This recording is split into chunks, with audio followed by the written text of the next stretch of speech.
धमतरी जिले के ग्राम गुजरा में ग्रामीण बैठक, जिला पंचायत सदस्य गोविंद साहू के नेतृत्व में बैठक संपन्न। कहा, कांग्रेस के उम्मीदवार को हर हाल में जिताएं। धमतरी जिले के ग्राम गुजरा में सोमवार को ग्राम बैठक का आयोजन किया गया, जिसमें ग्रामीणों ने बढ़ चढ़कर हिस्सा लिया। जहां जिला पंचायत सदस्य गोविंद साहू के नेतृत्व में बैठक का आयोजन किया गया। गोविंद साहू ने लोगों से अपील की कि इस लोकसभा चुनाव में बीते विधानसभा चुनाव की तुलना में हमारे ग्राम से कांग्रेस को लीड मिलनी चाहिए।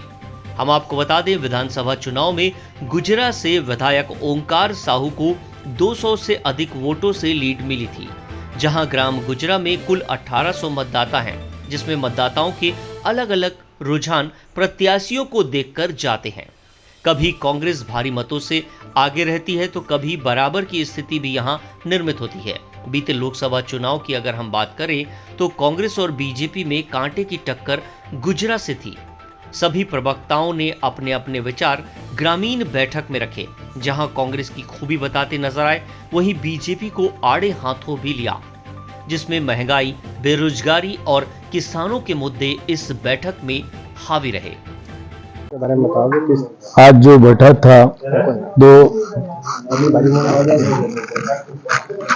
महासुन लोकसभा के आदमी बहुत ही सामने हमारे प्रत्याशी माननीय दामोदर साहू को प्रचंड मतों से विजय बनाने की ग्रामीण बैठक के साथ ही जोन बैठक हुआ था।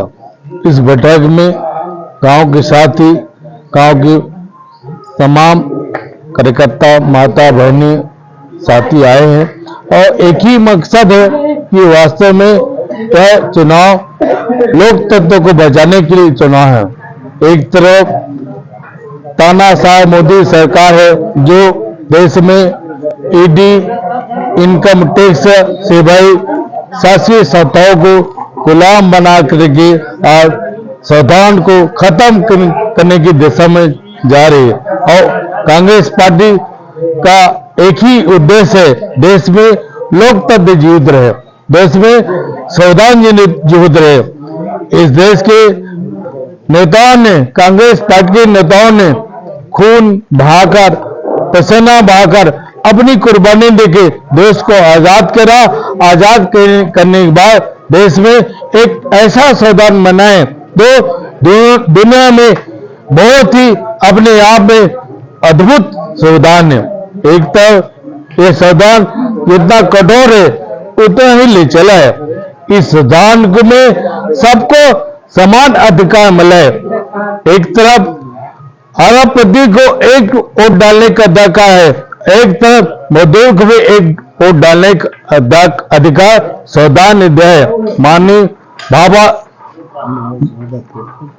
बाबा साहब ने यह संविधान दिया है ताकि गरीब को भी मतदान का अधिकार में जिस तरह से मोदी का तानाशाही नीति से जरिए तो आने वाला समय में केवल अमीर आदमी को मतदान का अधिकार मिल सकता है, गरीब को वोट का भी अधिकार नहीं मिलेगा। आज लोकतंत्र को बचाने के लिए, संविधान को बचाने की यह लड़ाई है।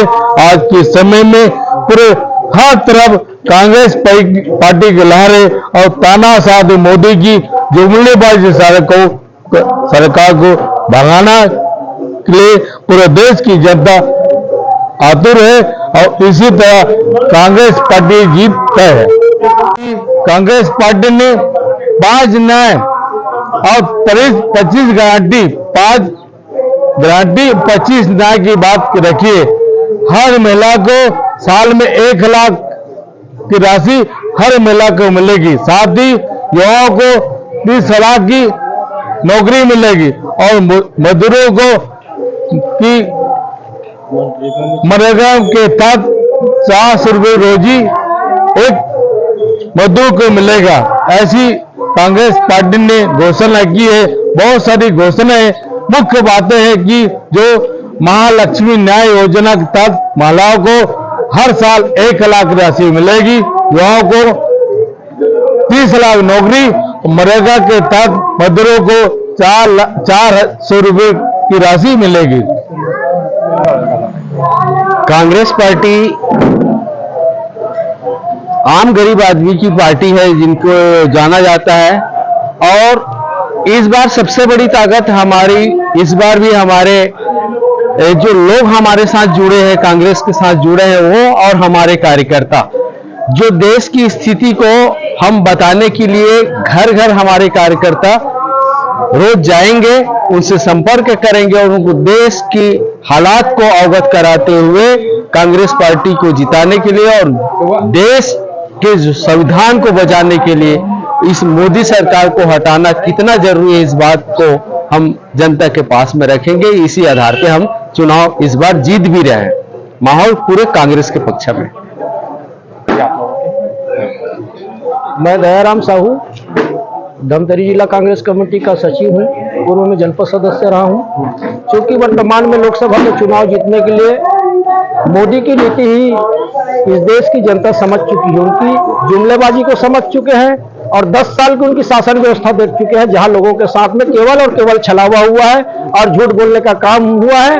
अब उस झूठ का नाम मोदी ने गारंटी रखा है, जिस पर हिंदुस्तान की कोई जनता आज उसकी गारंटी पर भरोसा नहीं कर रही है। और वो गारंटी यहां भी दिया है कि 18 लाख छत्तीसगढ़ के गरीब लोगों को आवाज देने की। माननीय विष्णुदेव साय जी, मुख्यमंत्री की कुर्सी पर आप बैठ चुके हैं, लेकिन यहाँ के गरीबों के खाता में 1 रुपया अभी तक नहीं आया है। आप गारंटी की बात ना करें। हिंदुस्तान की आवाम और जनता समझ चुकी है और आने वाले 19 तारीख और 19 तारीख को पहले चरण की चुनाव के रुझान से ही पता चल जाएगा कि मोदी जी अब जाने वाले हैं और इस देश में फिर से राहुल गांधी आने वाले हैं। गुजरात से राजू दीवान की रिपोर्ट।